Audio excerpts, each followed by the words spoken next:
आज global times ने फिर से भारत और अमेरिका के संबंधों को लेकर चीनी प्रशासन का विरोध दिखाया, लेकिन ये सब चीन का खौफ दिखाता है और सरहद का हाल देखकर तो ये बात और भी पक्की हो जाती है। और यही दिखाने के लिए आज हम आपको एलएसी पर ले चलेंगे, जहां हमारे रिपोर्टर सुमित चौधरी की एक्सक्लूसिव रिपोर्ट देखकर आपका सीना गर्व से चौड़ा हो जाएगा। आज बम बारूद बरसाने वाला चीन भारत का अदम्य साहस देखकर हार मानेगा।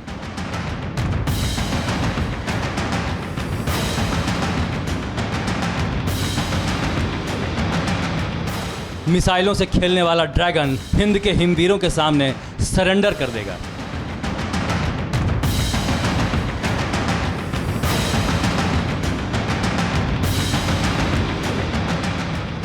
जिनपिंग की फौज पूर्वी लद्दाख में हथियार डाल देगी और लाल बादशाह की सारी हैकड़ी धरी की धरी रह जाएगी, क्योंकि -30 डिग्री तापमान में भी एलएसी के सेंट्रल कमांड में एक्शन में हैं भारत के वीर।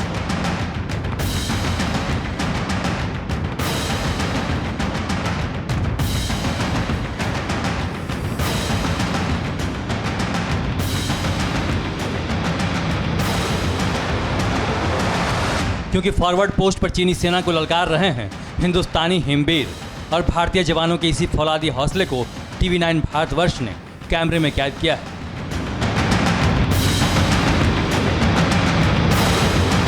मेरा भारत महान, हमारे सैनिकों का यही उद्देश्य है बॉर्डर पर तैनात हमारी इन डिफिकल्ट टेरेन के अंदर खड़े रहने का। यानी वो हमेशा एक ही लक्ष्य के ऊपर काम करते हैं, वो है इस महान भारत की सीमाओं की सुरक्षा करना।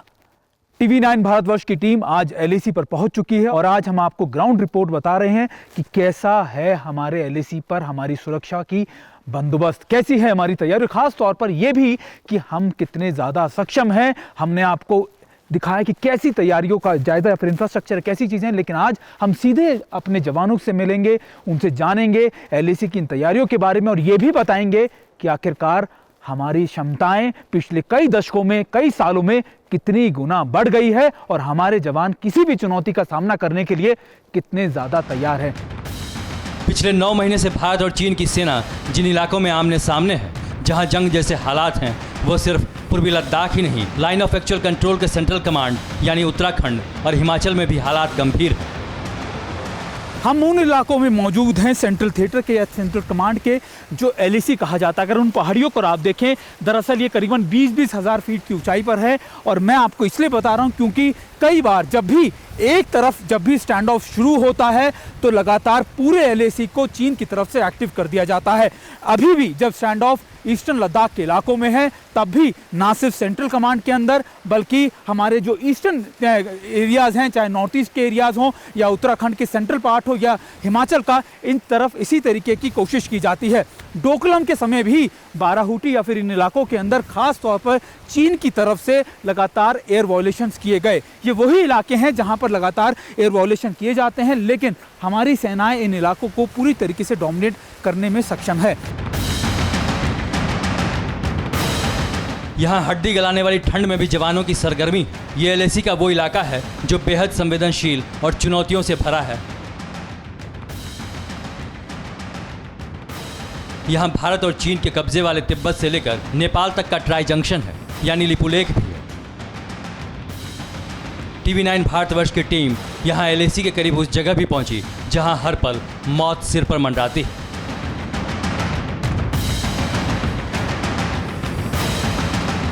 इस समय जिन इलाकों में हम हैं, ये वो इलाके हैं जिन्हें हम ट्रांजैक्शन भी कहते हैं, यानी वो इलाका जो नेपाल, भारत और भूटान की सीमाओं से लगता हुआ इलाका है। दरअसल चीन ने अपने एग्रेशन के बाद लगातार इन इलाकों में अपना एग्रेशन बहुत ज़्यादा मेंटेन कर दिया। यही वजह है कि भारतीय सेना लगातार इन एरियाज़ को डोमिनेट करती है अपनी सीमाओं की सुरक्षा के लिए।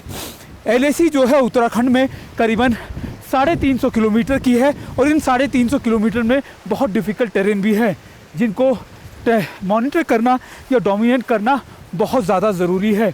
अगर आप देखें कि वो इलाके हैं जहाँ पर भारतीय सेना बहुत लंबे समय से अपनी पोस्ट को मेंटेन किए हुए है या फिर उनको डोमिनेट करती है।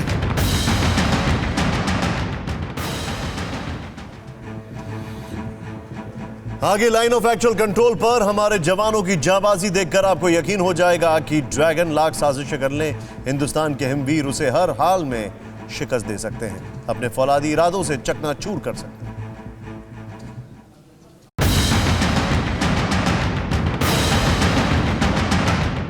हिमाचल और उत्तराखंड में भी एलएसी पर चीन से टकराव चरम पर है और चीनी सैनिक बिना हथियारों के शांति का पाठ पढ़ने वाले नहीं हैं।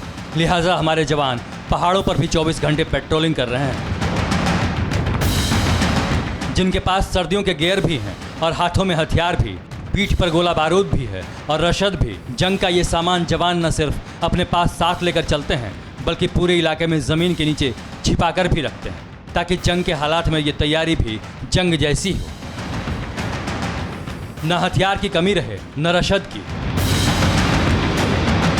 अगर आप देखें कि मैं आपको बता रहा था कि कैसे इन हाइडआउट्स में इन्होंने अपने एम्यूनेशंस यानी अपने एक्सप्लोजिव के साथ साथ अपने खासतौर पे अपने सोलर हीटर्स, सोलर पैनल्स, यहाँ तक कि वेज जो इनके शुगर वुगर आपके जो खाने इंस्टेंटली फूड भी मैं आपको दिखा रहा था कि वो भी रखेंगे। और ये इसलिए भी क्योंकि आप ये समझ सकें कि अगर ज़रूरत पड़े और यहाँ कोई उनको अगर अपने स्टे के लिए भी अपनी ज़रूरत महसूस करनी पड़े तो यहाँ पर अपने परमानेंट स्ट्रक्चर या फिर टेंट्स को ये इस्टेब्लिश कर सकें। और अगर रुकना पड़ जाए इन इलाकों में, अगर कमांडर का ये ऑपरेशन के तौर पर ये कमांड आ जाती है कि आपको यहाँ रुकना पड़ेगा किसी भी तरीके की चुनौती का सामना करने के लिए, तो यहाँ पर उसकी व्यवस्था भी होती है। और ऐसे हाइडआउट या ऐसी जगह ये हर छोटे छोटे डिस्टेंस पर बना के रखते हैं ताकि इनके एरिया के अंदर इनका ना सिर्फ डोमिनेंस पेट्रोलिंग से हो सके बल्कि रसद की किसी तरीके की कमी ना हो सके।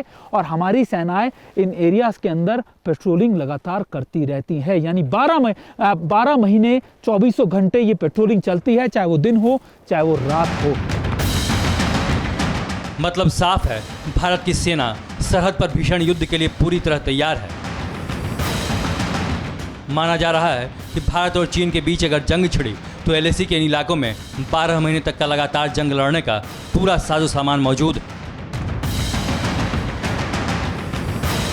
फॉरवर्ड पोस्ट में दिखाया, हमारी तैयारियां दिखाई है, हमारी कितनी इंफ्रास्ट्रक्चर डेवलप हैं। आप कुछ और क्या बताना चाहेंगे हमारे लोगों को, दर्शकों को? लिविंग अकोमोडेशन इम्प्रूवमेंट है एंड मेडिकल फैसिलिटीज़ या लॉजिस्टिक सपोर्ट अच्छी तरीके से इम्प्रूव किया गया है। और ऑपरेशनली हम लोग फुली फिट है and logistically we are well poised. That is the reason we say Indian army is the best. निश्चित तौर पर Indian army is the best. और यही कहते हैं कि आप जब बेहतर होते हैं तो उससे और बेहतर कैसे हो सकते हैं, ये वही उसका प्रोसेस था। आज हमने ये सारी चीज़ें आप तक इसलिए पहुंचा रहे थे ताकि आप ये समझ सके कि यहाँ की चुनौतियाँ दूसरी जगहों से कितनी अलग हैं और इन चुनौतियों से सामना करने के लिए हमारी फौज कितनी सक्षम है। देखा आपने, एलएसी पर जिन इलाकों में चीन की सेना ने भारत का रास्ता रोक रखा है, वहाँ से उसे पीछे खदेड़ने में वक्त नहीं लगेगा। बस इंतजार हाई कमांड की इजाज़त की है। अगर बात से बात नहीं बनी तो बात आगे भी बढ़ सकती है।